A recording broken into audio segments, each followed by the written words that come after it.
FASTag annual pass ధర పెంపు.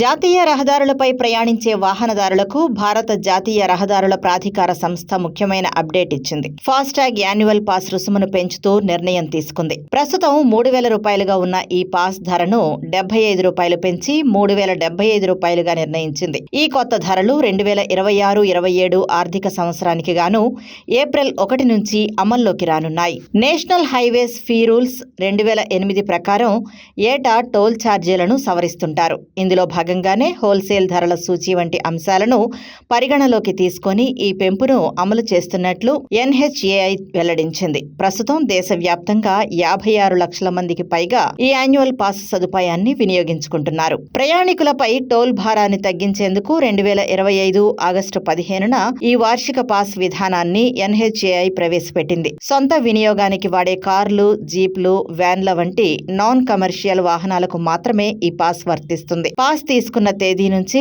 ఏడాది పాటు లేదా 200 టోల్ ప్లాజాల వద్ద ప్రయాణం చేసే వరకు ఇది చెల్లుబాటవుతుంది. గడువు ముగిశాక మళ్లీ రెన్యువల్ చేసుకోవచ్చు.